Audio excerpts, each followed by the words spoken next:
we were talking about how he saved my life, and he's like, yeah, what was I supposed to do, man? Go home to Mrs. Lynch and tell her I lost your son? Jeez. And I remember like hearing him say that and knowing that like that was the truth. Like he really believed that. Like he was willing to die for me. And that was a connection that me and him, they'll never go away. Like that is like best friends forever, for sure. Welcome to Modern Happiness, where we believe happiness is a choice. Our goal is to share how we and our high-performing guests choose happiness, covering topics such as fitness, mindset, relationships, business, and much more in today's world. Here are your hosts, Matt Mahalik and Taylor Sleaford. What's up, everybody? Matt and Taylor here, and we wanted to remind you as a thank you for listening to our podcast, if you leave a 5-star review and a written review, we are giving away a $150 Amazon gift card. So please, again, leave a 5-star rating and then review the podcast. So not only can you possibly win $150, but we get a chance to shout you out. And here we go. Taylor's going to give you the shout out of this week. All right, guys. Taylor back here with another review. This one comes from Cinch Hayes. He says, I love listening to these guys. You can really feel their incredible energy and uplifting spirit. There's tons of valuable information and tools to incorporate into your own life. I feel like I'm happier already. 10 out of 5 stars. Wow. Thanks so much for the 10 out of 5 stars. Appreciate you. Hope you guys enjoy this episode. We are live. Welcome back, guys, to another episode, Modern Happiness. Today, we have an awesome guest, one of our good friends. And the theme of adventure, we woke up at 5:45 this morning, went snowboarding, free refills at Copper Mountain, and you're going to love to hear what this guy has to say. Matt, would you intro him? Yeah, guys, we have Hayden Lynch here today.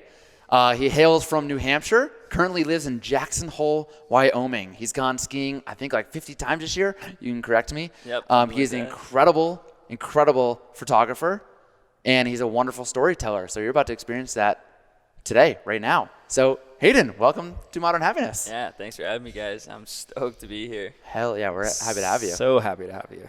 All right, we're going to kick it off with some rapid fire. I'm ready. The big boy Matt's going to start over here. And this hails from, I don't know why I keep using the word hail. This comes from one of your friends, and we all want to know, dying question. Mm-hmm. This is a new question for all of you listeners. This is a lot of hype. Yeah. Do you wipe with your left or right? So I've never actually been asked this question before. This is the first for me, but I wipe with my right hand, always. Same here. Yeah. Solid. Yeah, right, for sure. We'll try and keep this rapid fire. Hit it, Taylor. Okay, Matt covered a little bit, but where are you from and where do you live now? So I'm from New Hampshire. I'm from a small town, Hopkinton, New Hampshire, like 3,000 people, and I currently live in Jackson Hole, Wyoming.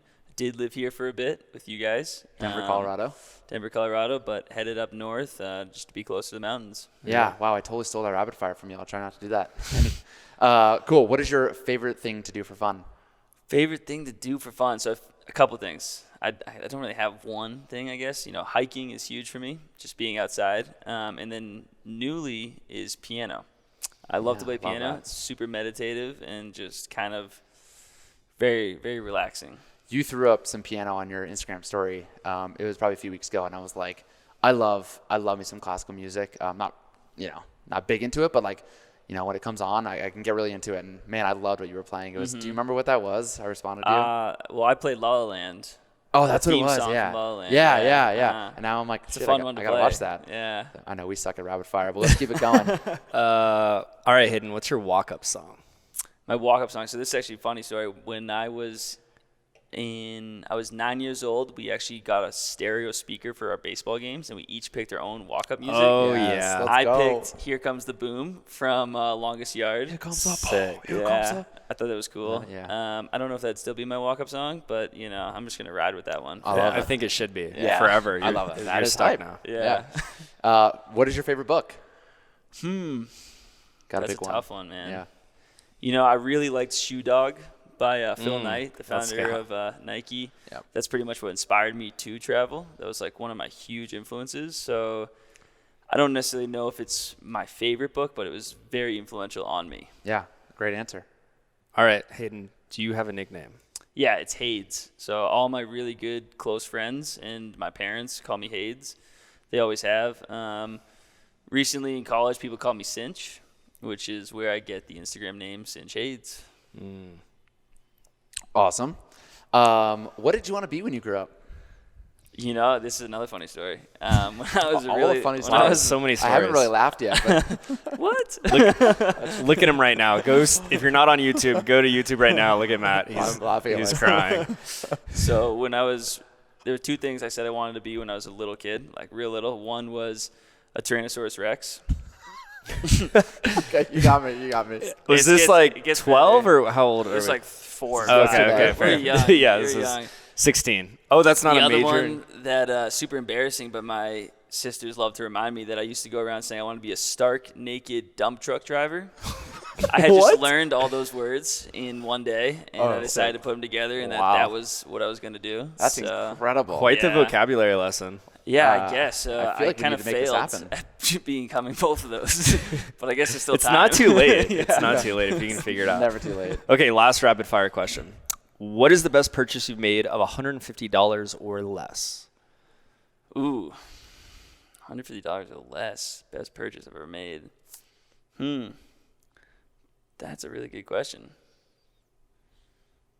Yeah, first thing that comes to mind, something you use on a daily basis. I'm trying to think through my camera gear, and nothing comes to mind. Nothing $200 less. Too than much, camera too gear. much, too much. Trying I'm to aware think. of that. You know, probably a book. Honestly, is probably one of the books I've read recently. You know, that's most likely something that I use pretty often, and you're not going to find many things that I use for my job that are under $150 bucks. And those are pretty much the most important material possessions I own right now in my life. So I'd say, probably one of the books I've recently bought. Nice. I love it. That's great. All right, Hayden. So you briefly mentioned your love for travel. And Yes. this is where I want to go next. So right now, you are living in Jackson Hole. You're an adventure photographer. But let's rewind a little bit. How did we get there? Let's talk about, so we know a little bit about you. You were working a desk job, Yep. decided to quit that desk job, decided to travel the world for 16 months. Yeah, it was around a year. Okay. But, Talk me through that. What was going through your head? Where were you working? What led you to leave that? Yeah, so, I talked about this earlier with a friend this afternoon. And it's kind of cool. I like to talk about it over and over again because I kind of find new things about why I decided to quit and why I decided to choose this career path. But, I don't know anything about talking about my trips ever. So- By the way, guys, Matt rode his bike across the country. Yeah. If you haven't heard that story Actually, yet. do we have 30 minutes? I could just riff on that for a No, minute. actually, we don't. Okay, we'll stick with Hayden. Back to Hayden. Okay. All right. But yeah, so I went to Dartmouth College, and I felt a lot of pressure and stress to kind of follow the line that is going into that 9-to-5 job, and mainly it was going to finance or consulting. That's kind of the only things I really knew. So I kind of chose that path, and I did that job for 2 years. I worked for a digital marketing agency in Boston, and I honestly really, really loved the people I worked with. They were really good influences on me, and they were very supportive of me, and they helped me learn a lot. And a lot of what I learned in that job I actually use today.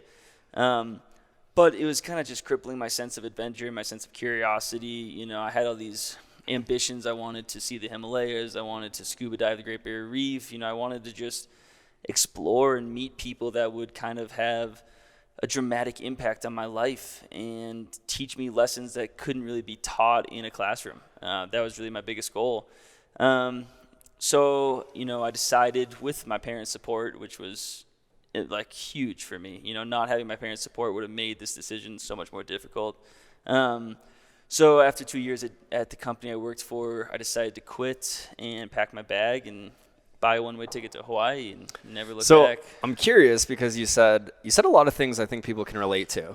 I want to travel. I want to see these things.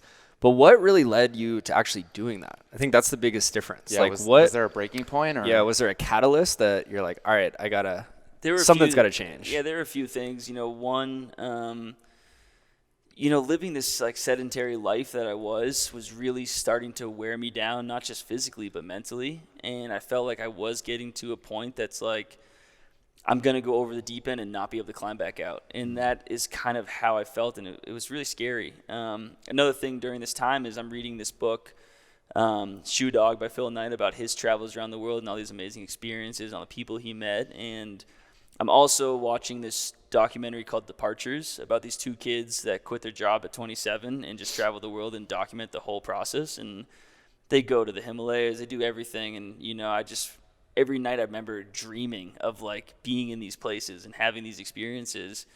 And I just knew that the person I was in that moment wasn't the person I wanted to be, and that to get there, I had to take a risk and do something intensely drastic, like quitting my job and leaving the security and safety of that 9 to 5 and like the steady income behind, and just kind of go out and explore. And kind of a big part of it was these like direct experiences and this direct education through these experiences.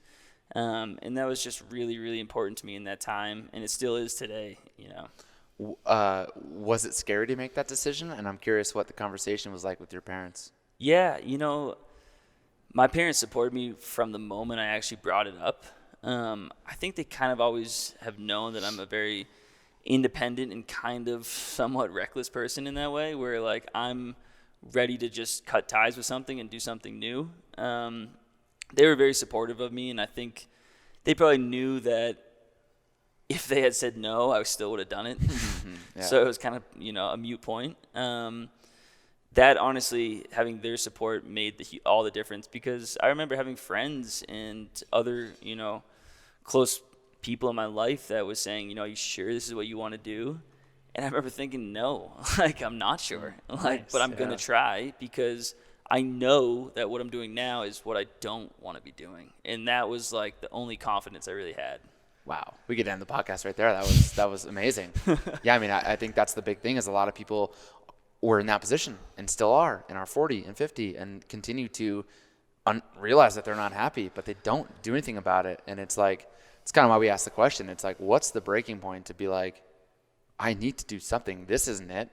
I don't know if traveling the world's it, but like, it's not this. So let's do anything else. Yeah, exactly. And I feel like a big regret of mine is not really appreciating learning when I was in college. I kind of coasted through my first 2 years and just took classes that were maybe easy. And I remember having this professor in my junior year who just really taught me why learning in general, no matter the subject, is important.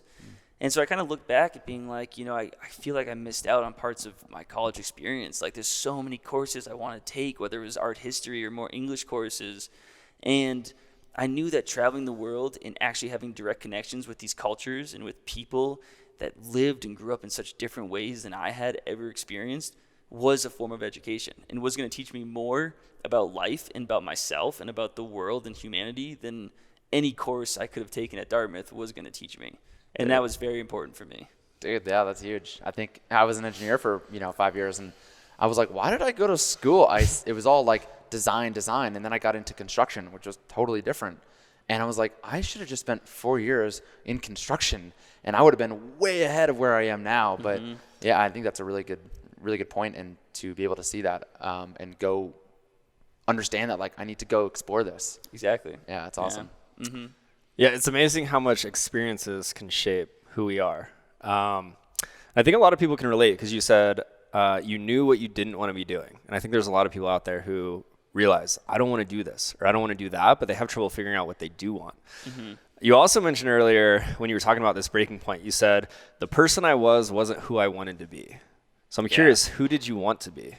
So I wanted to be like an extrovert. I wanted to be someone that was willing to go up to a stranger and just have a conversation with them. I wanted to be the person that just wasn't afraid to do these things, that skydived and that went scuba diving and, was willing to just like walk into a room knowing no one and start a conversation. And by the end of the night, know all these facts and personal histories about these people.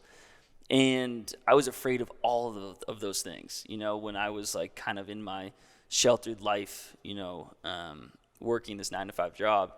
And I just knew that this wasn't the way to become that person, that in order to do that, I had to literally throw caution to the wind and just go for it. And what that meant is, when you're traveling and you're just traveling as a backpacker, you don't have privacy, you don't have personal space. You have to engage with people. If I wanted to take a bus somewhere, I have to talk to people, because most people speak different languages, so you have to find a way to communicate and like to get from point A to point B. And I knew that it was time and experiences that were going to change that fact about myself and who I was as a person. And it seemed like traveling for a year around the world in all these foreign countries was the best way and the quickest way to kind of help me change and become that person I wanted to be. Did it work? I think so. I met you in the gym just by going up to you and talking to you, and I felt super comfortable. And ever since I've been back from my travels, I've never really been afraid about meeting people. I've always been more interested in who they are as a person and what kind of stories they have to tell. I think that's something very interesting about who I've become is I'm much more genuinely interested in other people's stories because I spent the whole year listening to people around the world tell their stories.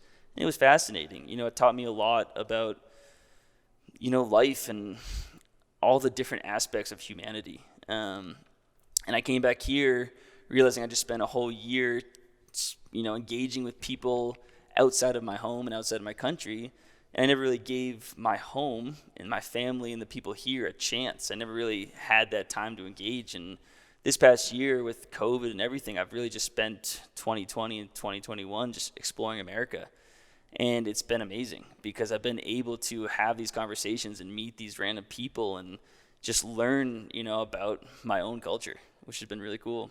It's so cool. I ask because as you were describing the person that you wanted to become, I just kept being check. Mm-hmm. That's the Hayden I know. Yeah. Mm-hmm. And I think it's really important for people listening to dive in a little of like who you used to be, because it's funny, you talk about this person you wanted to be, and yeah, we met at the gym, had a quick conversation, and you're like, oh yeah, I'm a photographer, and I'm like, cool, we should grab beers, and you're like, yeah, let's do it. Mm-hmm. And it just like literally then we had beers that week, and you met Matt, and you're totally that person. So it's hard for me to imagine who you used to be. Yeah. I think there's really only one person in the world who knows what I used to be like, and that is my roommate who I lived with in Boston during this time. And he's actually a kid that came on my travels with me for 3 months. But really, I was just a kid that was super insecure and super afraid to take a risk and take a chance on things. And that just held me back from so many opportunities. And I honestly disliked myself. I really hated the person I was because I knew I could be these other things. I knew I could be the person that could start a conversation or make friends easily, but instead I was just moving away from that every day that went by. This like mundane routine, it crippled my soul, and for lack of a better word. And so I spent a lot of my time, watching TV and dreaming of far off places, of doing these things and of this person I could be, rather than actually doing it. And I knew I needed just like this huge 180 in order to actually accomplish that goal. Yeah, I kind of asked before, and I asked 2 questions. So you went off on the talking to your parents, but like, so being this person who's more introverted, you say you want to be extroverted. How scary was that to be like, I know I want to become this person, and I believe the way I'm going to become this person is by traveling the world?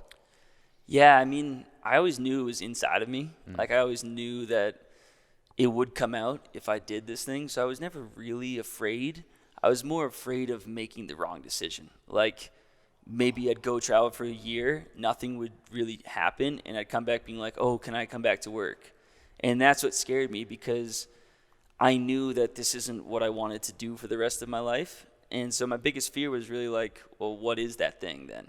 And I was so confident that by doing this traveling, by just leaving everything behind, it would come out of me.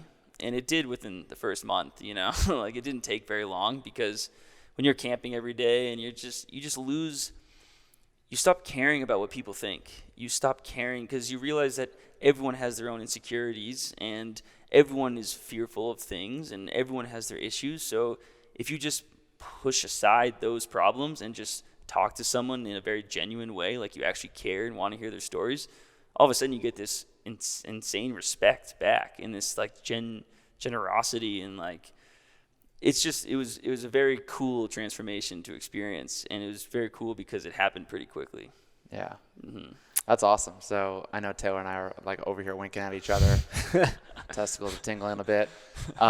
You mentioned wrong decisions. You were so nervous about making the right decision. After your travels, where you are now, do you feel like it's possible to make a wrong decision? For sure, 100%. You know, like I'm not as afraid of making a wrong decision anymore, though, because I know I'm going to learn something from it, and that's going to lead to me making a right decision inevitably. So what would that be a wrong decision? I guess, you know, in the moment, it could be looked at as a wrong decision. Okay. In 5 years, 10 years, my lifespan, you know, it's going to be looked at as like, that was great that happened. You know, like, I know we're going to talk about my near-death experience, and that was a wrong decision. But I'm very happy I made that decision now because that helped change my life. Right. So was it a wrong decision? Because, like, you know, kind of what I always challenge people on this question, because I feel like you were never going to make the right decision in that moment. You were going to make that decision. You had to. Again, We'll get into that story, but you have to make that decision in order to learn. And maybe you don't realize that until a year or 5 years later. But, yeah, you weren't the person at that moment to make the quote-unquote right decision. At that moment, that was the right decision. Totally. And then you had to do that so you could learn and become the person you are now.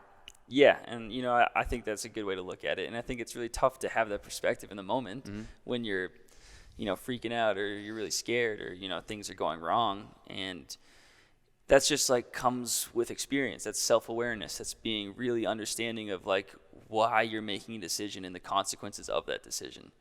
And when you're, you know, inexperienced or you're young or you're immature and you're making these decisions in the moment, it feels wrong. Like right after my near-death experience, I was like, I messed up. Yeah. You know, and as you look back, you know, hindsight's 2020. I still think it was a bad decision to do what I did, and I still think it was very stupid. But I think it taught me a lot. And the right decision is that I looked at that experience as a moment of learning. The wrong decision was going off the trail and getting lost in the woods. Yeah. So let's dive into that. Right before we do, I just want to kind of touch on one more piece where you said it comes with experience. So now, and I feel like Taylor and I talk about this, now we're at the point where it's like, I have two choices, and I'm going to make a decision. And it might be the wrong decision. Who's to say right now? But this is a decision that I feel most aligned with right now. And I know whatever decision I make, I'm going to learn from it. And so having that perspective, now you've gotten older. Like, yeah, when you're younger, you're like, I don't care. I'm just doing this thing. I'm going off the trail. And but now having that perspective and being older and gaining that experience, you can sit there and, again, let's get into the story in a second, but you can sit there in Hawaii on this trail and be like, we're just going to go off the trail now. And now if you were to do that again, it's like, I'm going to go off the trail and this might be bad, but I'm going for it. And this might, who knows, but like we're going to learn a lot from it. Yeah, I think, you know, I think you're right. It's a really tough question to answer. Yeah. You know, but, you know, I think if this happened to me again in a couple of years, what would be different about it is how I would handle the situation and how I would be prepared. You know, so now when I go into the backcountry or go hiking, I have a lot of survival gear on me that I didn't have in that day. I have a lot of stuff where people can find me that I didn't have in that day. So I think that's where you kind of get this, like, here's what you learned by making this wrong decision. So now if I make that wrong decision again, I'm prepared for it. Yeah. And maybe it is a right decision. Well, right. That's the thing. You know, you're here in Wyoming and Jackson, and there's moose and wolves and bears and all this stuff. And it's like, if you never made that mistake in Hawaii, Totally. you wouldn't have all the equipment you have now today. And today, that could turn into death. I mean, But you didn't die, so now you're prepared now in Wyoming and going off backcountry and stuff. and what most likely would have happened is, had I not had that near-death experience, is I would have gone through my travels with this lack of awareness and gone to places where you can't really get into trouble, like Indonesia and Thailand and Cambodia, and something probably would have gone wrong that I would not have had the self-awareness to be prepared for, and that could have been, you know, fatal in a way. Okay, so I know the people are dying. Yeah, we gotta we got to dive into it. We got to hear the story. We got to get into the travel. So you had this desk job. You talk to your parents. You're like, I got to do this. You buy a ticket to Hawaii. Then what? So my friend actually came with me. Cool story, because he's my best friend from when we were 9 years old. So he also quit his job and came with me. And we were just kind of planning on going. We didn't know how long he was going to come with me for, but basically we get to Hawaii and we're just island hopping. We're camping on the beach. We're honestly just living life like a bunch of middle 20-year-olds, 25-year-olds. Terrible. Yeah, it was amazing. And we're sending all these hikes. Every time we go to a new island, we're like, okay, what's like the biggest hike we can do? What's the most gnarly thing we can do? Like, let's just send it. Let's do it. And we weren't doing any research on it. We were just going with it. So we finally got to Oahu. It was like the 4th island I think we went to. And I researched this really cool hike with, it was like ropes that you had to climb up waterfalls. And it just sounded awesome. It sounded like magical. And it sounded a little scary. And I was like, let's do this. This is going to be great. And it's like it's an unmaintained trail, so it's kind of hard to follow. So just be prepared. And we end up getting in there, and it had just like been a huge storm, so a bunch of trees are down, and it's just like a mess back there in the woods. And we get to a fork where the trail kind of just divides, and one goes right and one goes left, and there's a huge pipeline to our left.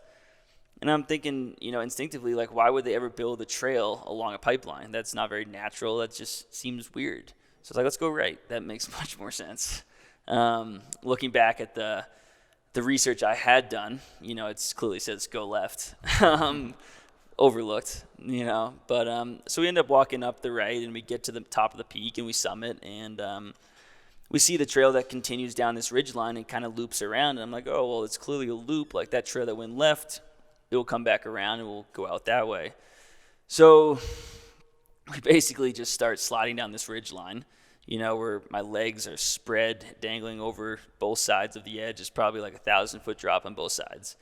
And we're just kind of like inching our way, and there's a bunch of grass around us, so you don't feel like you're necessarily like hanging on to the side of a mountain. You're kind of just like, oh, I'm pretty safe. I feel pretty secure. And, we're just kind of sliding down slowly. We get about halfway down. It's probably like 100 yards to the valley. And as we start getting further down, the mud starts to thicken because it had just been raining. And it's just really, really slippery. And the grass actually shortens, so you start to see the exposure on both sides, and the wind picks up a little bit. And I'm just like, yeah, Jimmy, like, we need to get out of here. Like, this is not safe. We need to go back up. And he's looking back up, and he's saying, man, this is all mud. We can't just turn around and climb back out of here. So basically we decided the safest route is just to get down, reassess our situation, and then we'll hike out. So we basically get down. There's no trail anymore. We're just in the middle of this, like, valley, like, a couple thousand feet up in elevation from sea level. But if you look directly through, we can see Honolulu in the distance. And so we're like, oh, maybe if we just bushwhack straight towards Honolulu, we'll find a trail, we'll find a road. And in the moment, that seemed like the best option. It really was our only option. So we start doing it.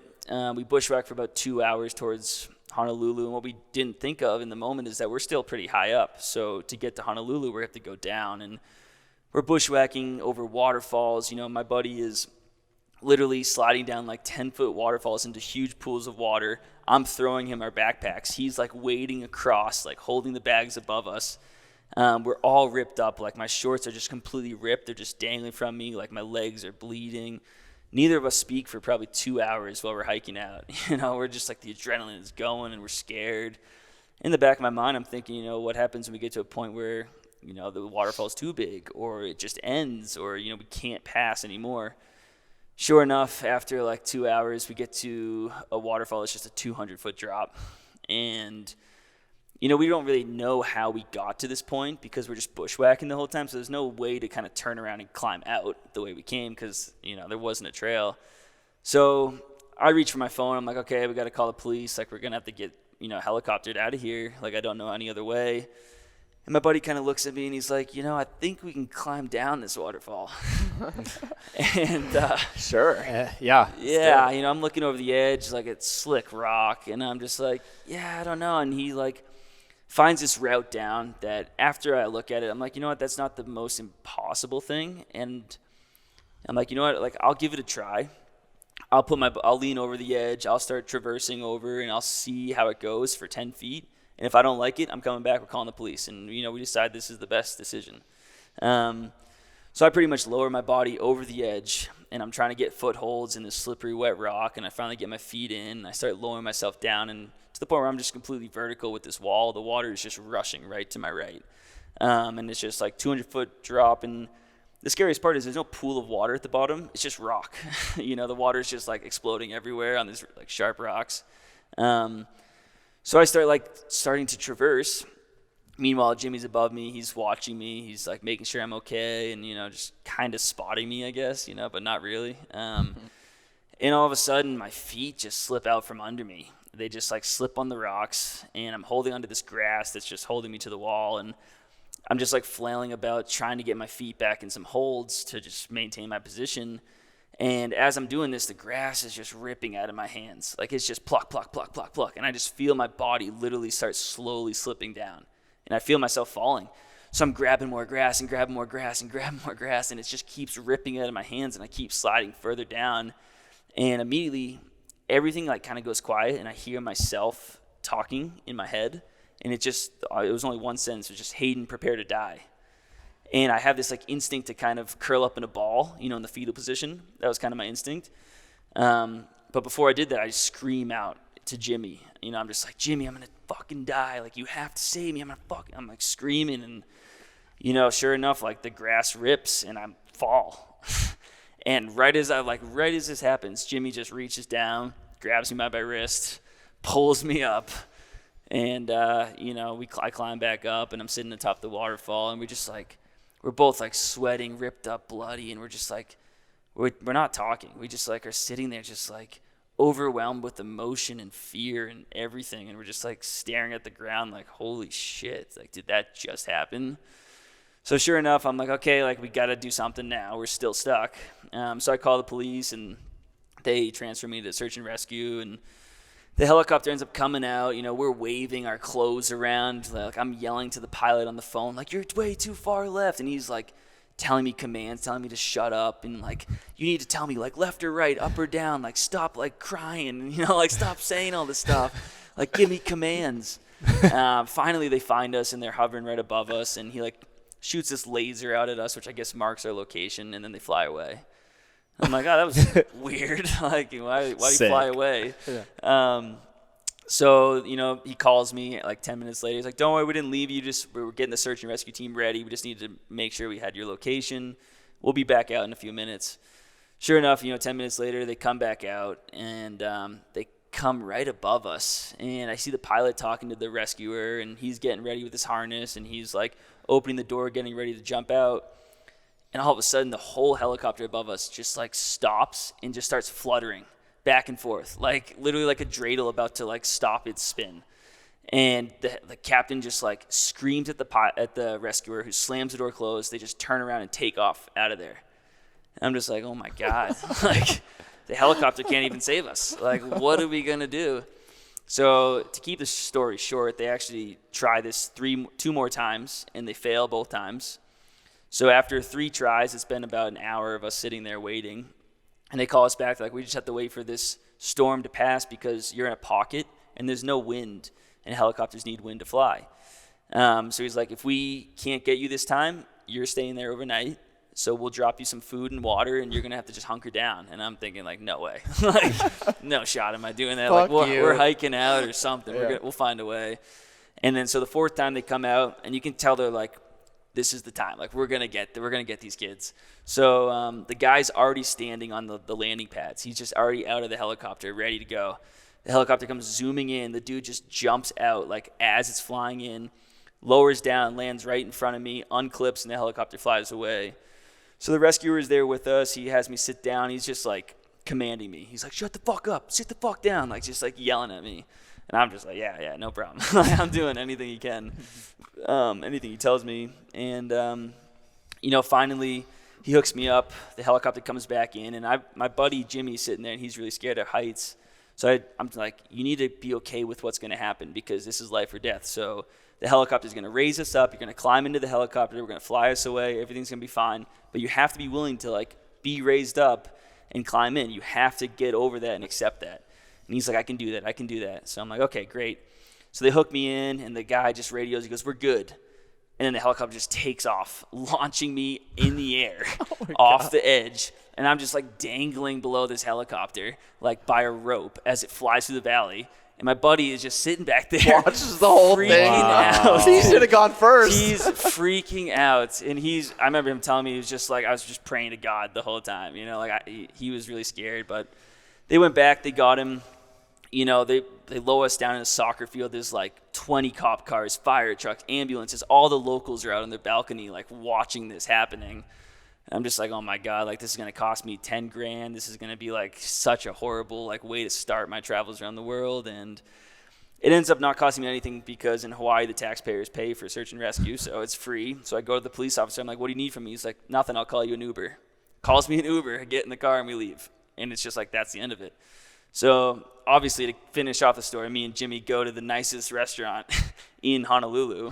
Order like a $200 bottle of wine, like filet mignon. We're having a blast, and you know we end up telling the bartender our story, and she goes back to tell the whole kitchen staff. They all come out to like talk to us about being rescued from the mountains, and you know that was the way I started my trip around the world. Wow, That's incredible. I am messed up right now. I got so many emotions. That was better than the first time. Yeah, story, that man. is straight up out of a movie. Yeah, Right? The way Jimmy grabbed you, like right as you were falling, that's movie. Mm-hmm. And then being whipped away. I'm curious. by a You've probably helicopter. told this story how many times? Hundreds. I mean, it's the best story I have. You know, like For sure. the rest of my travels around the world, I'd always. If you start got a off with better that story. one, Yeah. wow. We'll take that one up next. Man. So I'm curious. You've told this a lot. Mm-hmm. You've moved on from that. You've done a lot of things. I'm curious though if any sensations or emotions come up as you're telling that story. Like, does it take you back to that place? Can you remember that? The one thing that I still feel that's linked to trauma is I can still feel that slipping sensation. So when I talk about it, I do get like little chills up my back because I remember that feeling of slipping and how helpless I felt and like just like death. You know, like that's what's going to happen. Like you're just done. There's nothing you can do. So still when I'm climbing, you know, I push myself to kind of get over this by doing some big climbs, like climbing in the Tetons. And still when I'm going down, I'm really scared and I get really nervous and I get really like shaky with my feet just because I know what it feels like to slip and I know how easy it is to slip.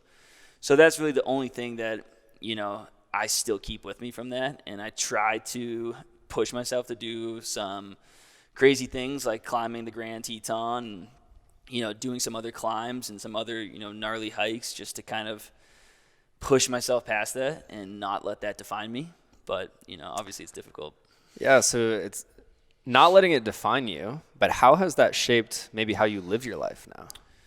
Well, I mean, it just shows you, you know, like any near-death experience is going to show you like this huge, immense appreciation for everything you have in your life.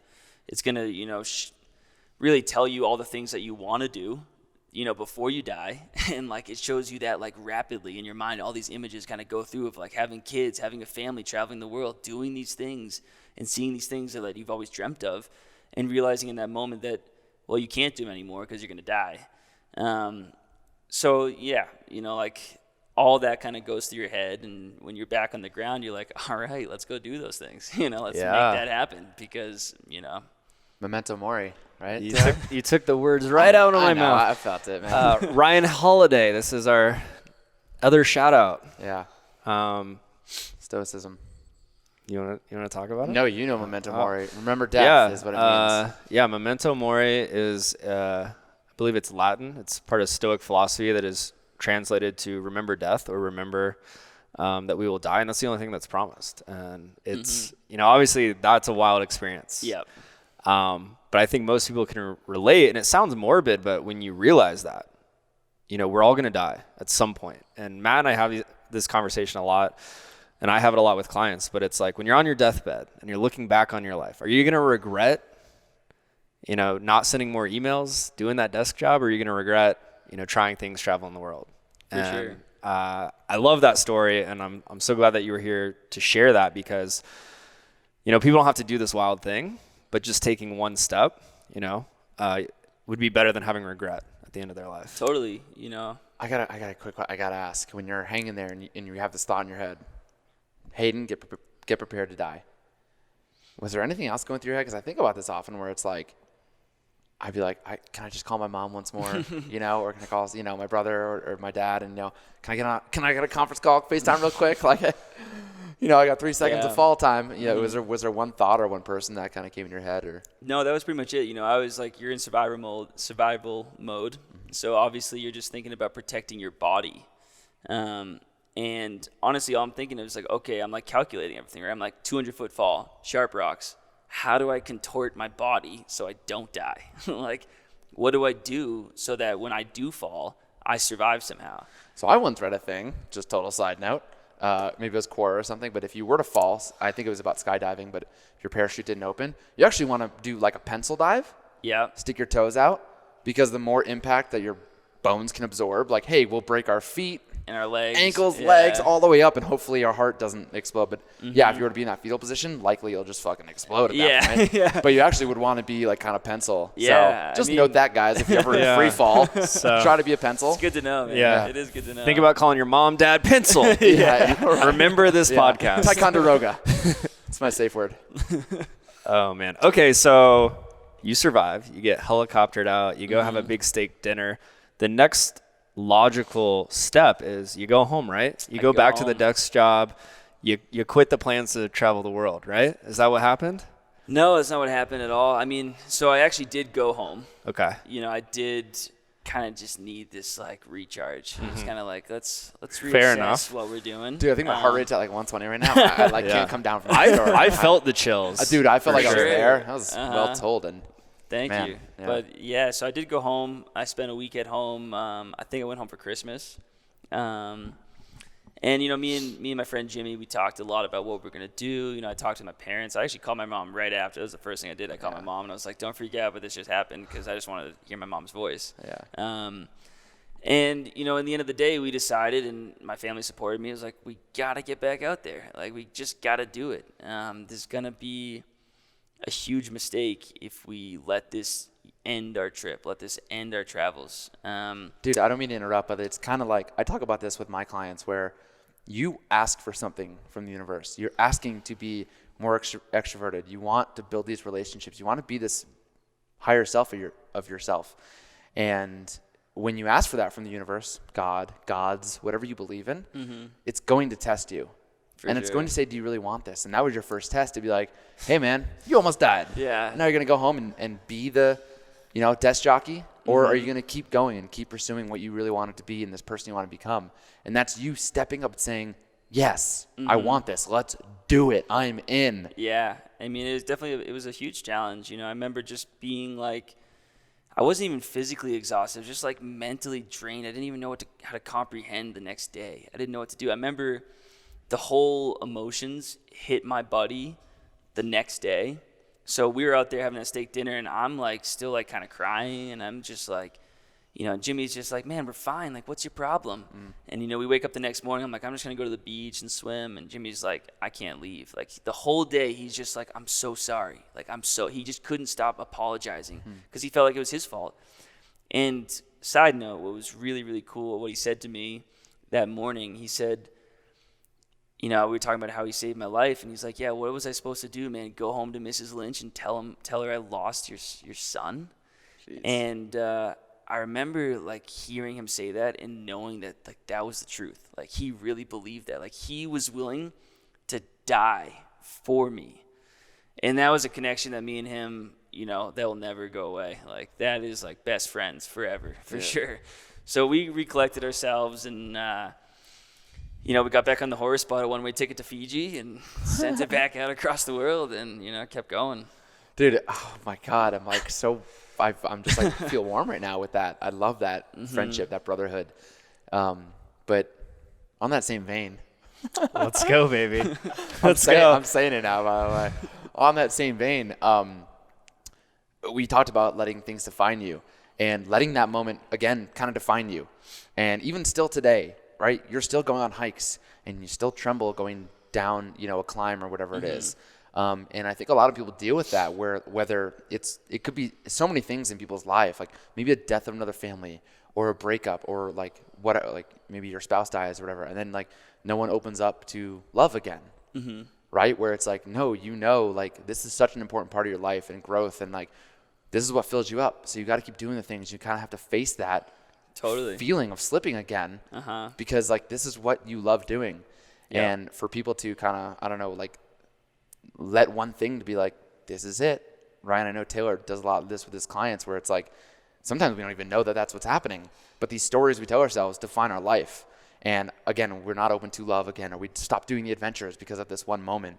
And I love that you just like continue to go out there and do the things that fill you up. Yeah, I mean, it was kind of like, well, what else are we going to do? You know, I quit my job. Like, he quit his job, you know, and it's just like, this is the only thing that makes sense to me right now is to, like, just get back on a plane and go. And it was comforting going to Fiji and not going somewhere really crazy, you know, like going to the Himalayas, because mostly what we're going to be doing was spending time on an island. But, yeah, it was definitely, you're right. You know, it was good to remember that you can't let this define you, and that through experience and time, it was only going to get easier to handle this.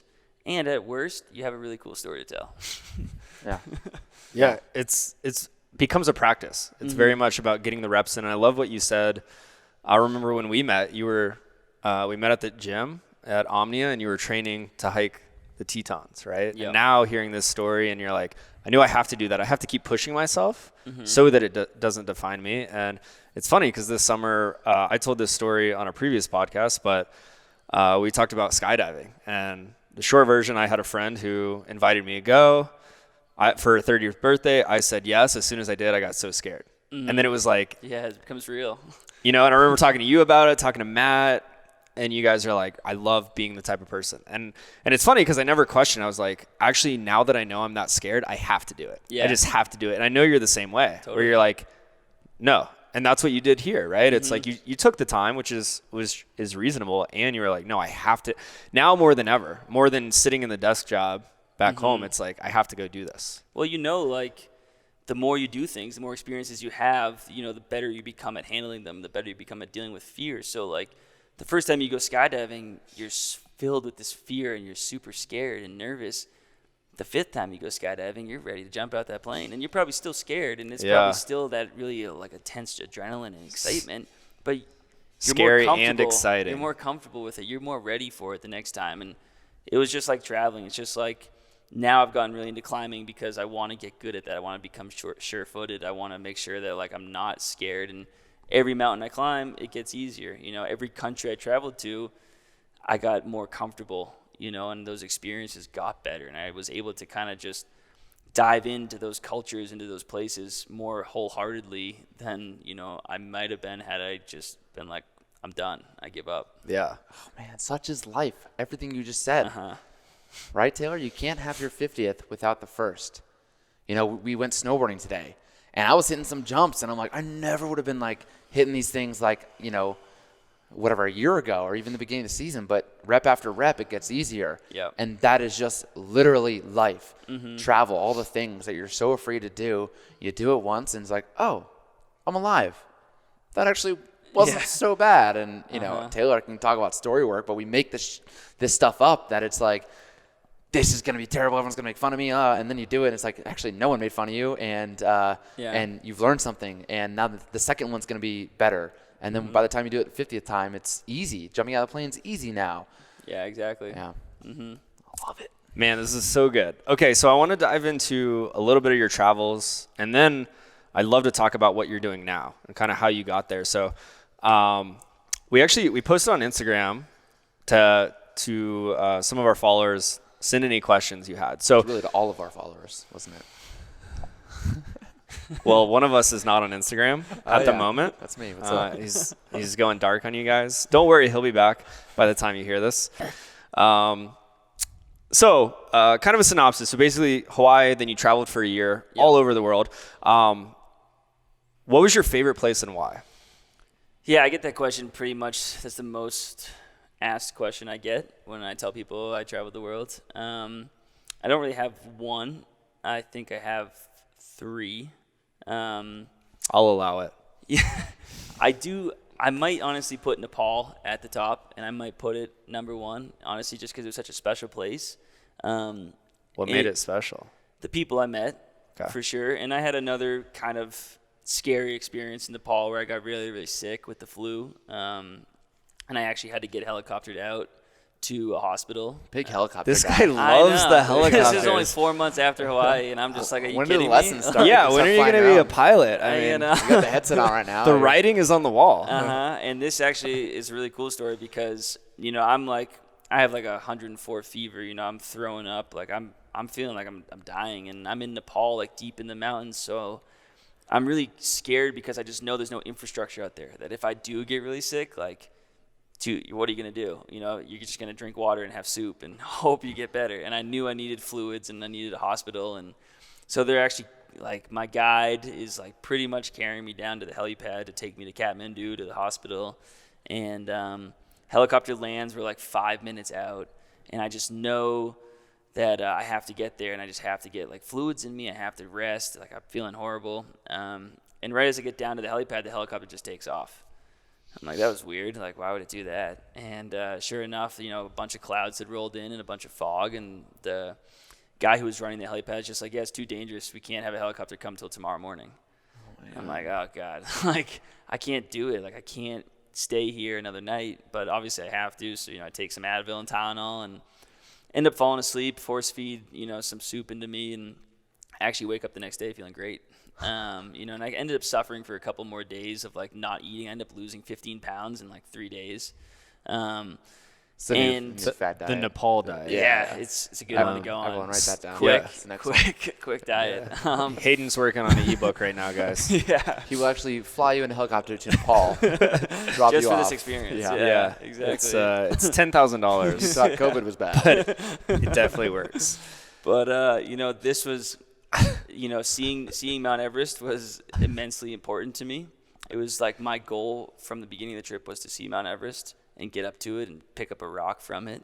And we were about three or 4 day hike away from just seeing it. We were a 10-day hike from getting there.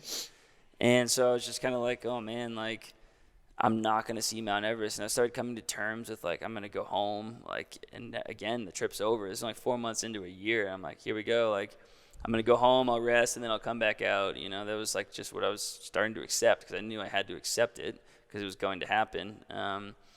Ended up resting another day, and we started just doing short hikes to the next place and the next place. And then soon enough, you know, I'm, like, leaning over this peak and seeing Mount Everest in the distance, and I'm like, cool, I saw it. Like, I'm good. I saw it. And then sure enough, my buddies, they're like, nah, you can make it one more day. Like, we got this. And, you know, I make it to the next place. I start feeling better. My strength comes back. I start gaining more weight. And I'm just like, okay. And sure enough, 10 days later, we're sitting at Everest Base Camp, you know. And that was really special for me because I had two of my best friends with me. And this guide who was leading us became kind of a family member to me, kind of like almost like a father figure, like a mentor in a way.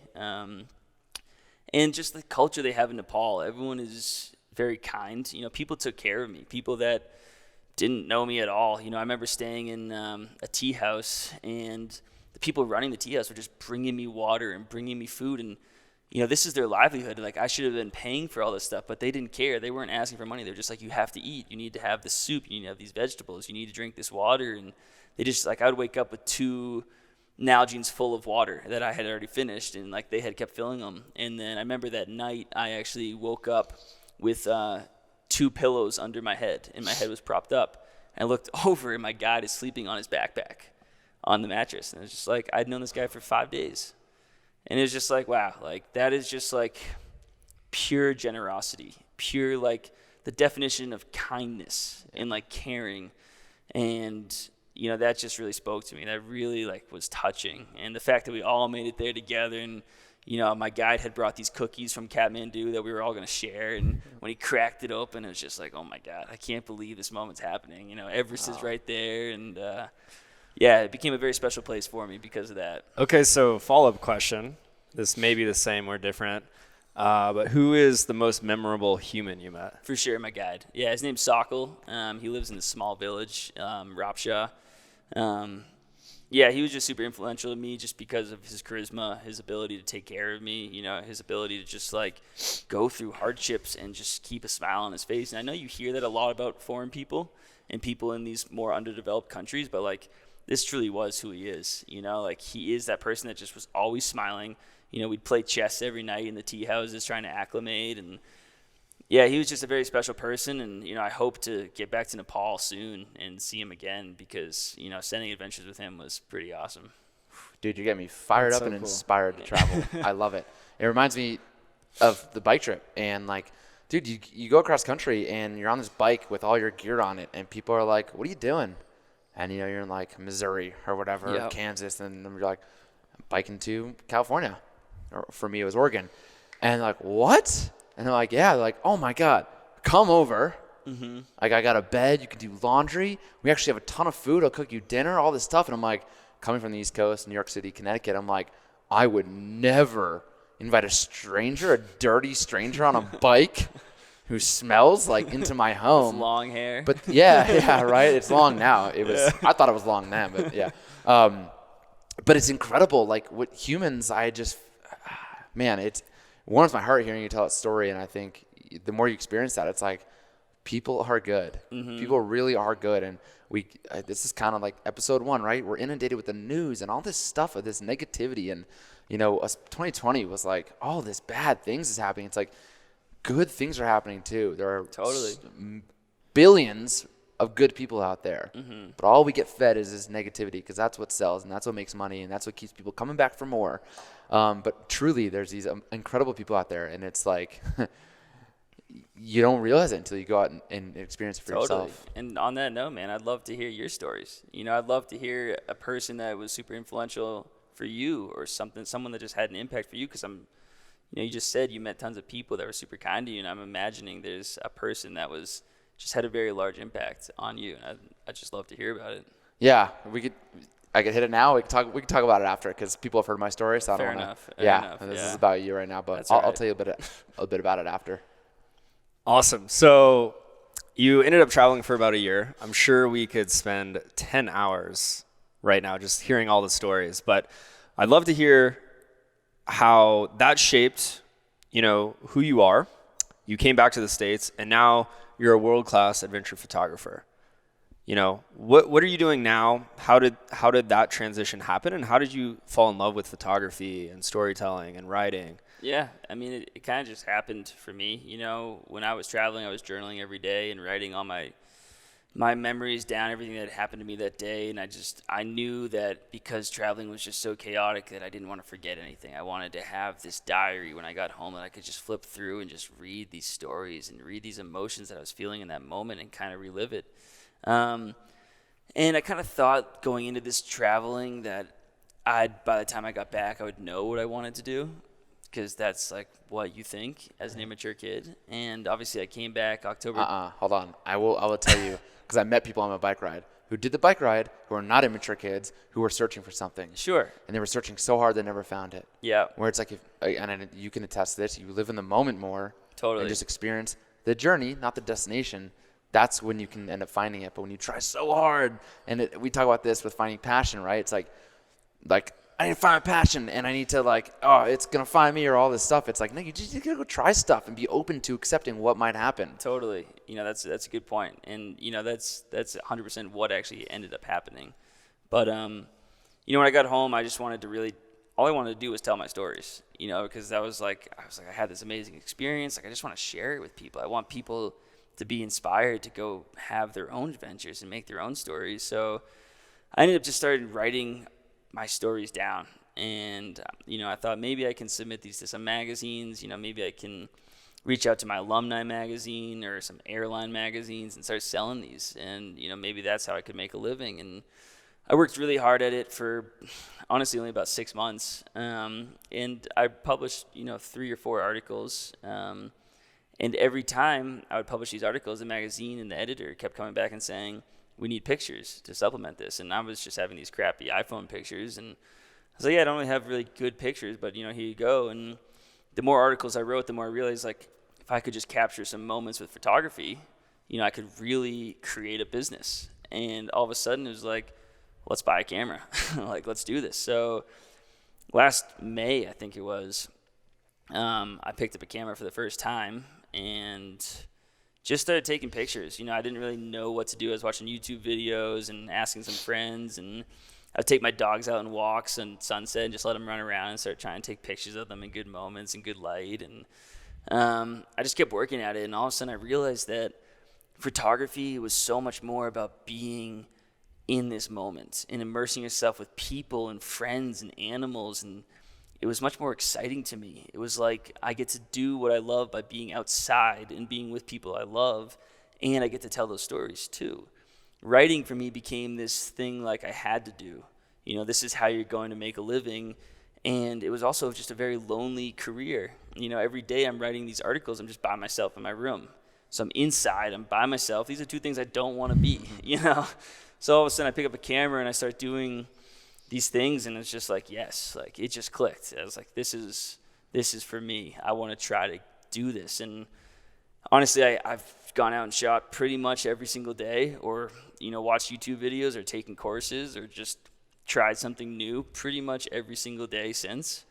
And I've seen some progress, and I've started to see some money out of it, and it's definitely something I'm super passionate about. So I'm ready to go all in on it, Yeah, I want to ask, because I know we had a conversation, maybe it was last week, I think, about you telling more stories. Because, to be totally honest with you right now on the podcast, like, you're an incredible photographer. I don't right now, and maybe I'm not following the right things, but I don't see you as a storyteller right now. And I kind of challenge you to, like, give me more story.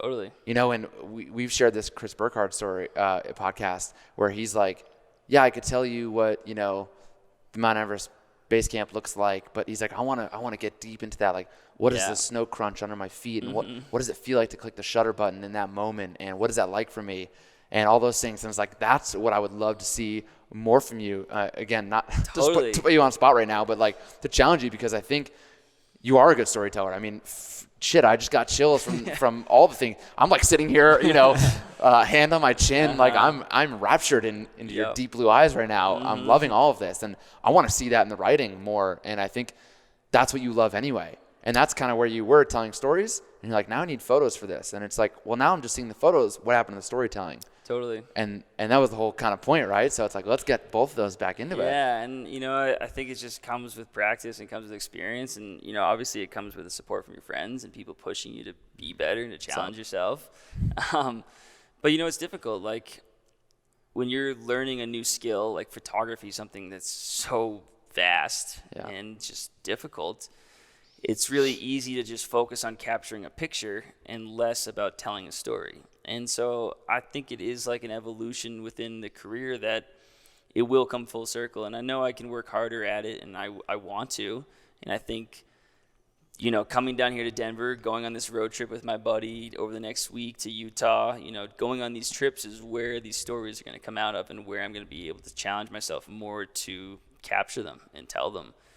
And, I think over the past 8 or so months, it's just been like, let's learn photography. Let's really understand it, and let's know how to capture a good picture and capture a moment, and then let's begin to tell stories with it. So it's great. It's something that I can continue to challenge myself. You never want to do something that you're going to never be challenged in, or it's going to be easy for you. So, here's another challenge for me. Yeah. Well, photography is going, because like you said, it's so vast, it never ends. Exactly. Yeah, I think that's great. That's awesome. By the way, guys, definitely go check out Hayden's Instagram, see his work. It is incredible. And we'll link it in the show notes. It hasn't even been a year, right? Like, Not even a year, this is wild. When you guys see his work, it's incredible. And it just goes to show that try the things. Matt and I talk about it all the time, likely almost every episode. Do something, take risks, get out of your comfort zone. So, Hayden, I'm curious, what is some tangible things people could do if they're sitting here and they're like, man, this is incredible? I am not the person. I could never do that, right? I hear, I've heard Matt's bike story probably more than any single person. And every time, though, I was married and in a relationship for 7.5 years, right? Okay. We're getting there. Yeah. Every time, though, people are like, oh my God, I could never do that. And Matt's just like, yeah, you could. Like, anyone could. And I'm sure you're the same way. Totally. People are like, oh, I couldn't travel the world, or, oh, I couldn't hike, the Tetons or whatever. And you're like, yeah, sure you could. So I'm curious, for these people, what are some small steps for anyone that's like afraid of taking a risk or getting out of their comfort zone, that's not maybe traveling the world, quitting their job? Yeah, I mean, you really just have to go out and do it, right? You know, like that's what you guys both preach with your courses, and that's what, you know, is pretty much what I've learned. You know, I think when I started out with photography, what really helped me is I looked at photography as super overwhelming. So first, when I started learning how to write, it was kind of just like, I'm going to write everything and read everything, and this is going to help me. And it was never very organized. It was never like, well, why don't you just try writing a short story? Or why don't you try like writing, you know, one of your father's stories down and like sharing that, or just like doing different writing styles. So with photography, I took a different approach where I focused on one aspect of photography until I felt comfortable doing it. So it was like, maybe like I'm going to learn how to shoot low light today and this week and this month, and I'm just going to only do that until I'm like, okay, I feel pretty comfortable with it. And then next week or next month, I'm going to do only portraits, and I'm just going to shoot people and moving subjects and astro, and it just kept going on. But I just focused on one thing at a time, and as I learned 10 things, all of a sudden then I was really comfortable with my camera, so that made learning new things easier. And then I became really comfortable with people, so that made shooting people easier. And then I became really comfortable capturing a moment and reading light, and it just all kind of came together. And I'm still learning every single day, you know, like I'm still learning from you, and I'm still learning from, you know, all of my peers that I go out and shoot with. And that's the best part, is I'm always a student, which is really cool. But, you know, I think you're never going to know if you're passionate about something until you try it. And even though it's super overwhelming. Amen. Yeah. But even though it's super overwhelming, you just got to do it one step at a time. And you just got to take one part of it. Like, you want to run a marathon? go run 1 mile. And, Dude, you yes. know, Oh my God, I'm fucking jizzing everywhere right now. Like, my favorite, I think, is Justin's too. A little by little becomes a lot. I didn't just ride my bike across country. I rode my bike to work 3 miles for like months. And I was like, biking is cool, like on a city bike, like a beach cruiser. It was terrible. And then I was like, I'm just, you know, get my own bike. And then, you know, then I did 10 miles and 3 laps around Central Park, which is 18 miles. Then up to the GW and back into Jersey. And like, I little by little. And then I was like, cool. And I did 30 miles, 40 miles, 50 miles. And then all of a sudden I'm like, what else can I do? Oh, 100 miles. Like, rode to my mom's house. She gave me a 12-pack of Shock Top, strapped it to my bike, and I was jingling all the way back to New York City. I did a century ride. I'm like, then what's next? I don't know. I'm going to ride the bike cross country.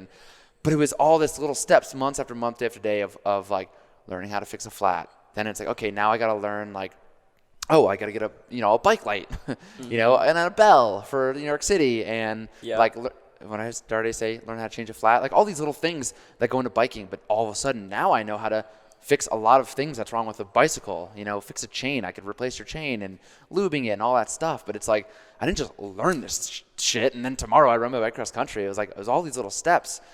And I always say this, like, you don't have to quit your job and go travel the world. Exactly. Or quit your job and go to Colorado and be a personal trainer like I did. Like, you don't have to do all these things. But you can ride your bike 3 miles today if that's something you want to do. You can take the dance class. We talked about that. You can maybe do a week in Hawaii and do some hikes that you're go climb a mountain. Go off trail, find some waterfalls. Totally. Slip and almost die.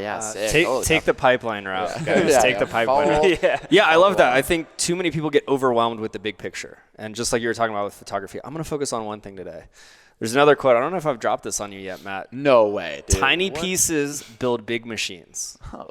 And that's what came to mind when you said that. Tiny pieces build big machines. And it's like, what ladies say about me. We'll edit that out. Well, yeah, we're gonna move on from there. We'll keep that in. And it's so true. It's like also that Justin Su'a quote, little by little, a little becomes a lot. And it's just take one step today. Totally. So I've got one last question. Hit it. Earlier you said you were not the person you wanted to become. And you defined that person for us. And now we're sitting here looking at that person. So now I want to ask you, who are you becoming? Oh, fuck me up, Taylor. What a question. All right, sorry, go ahead. Yeah, I don't know. You know, it keeps changing. You know, listening to Chris Burkhardt's podcast changed that all for me yesterday.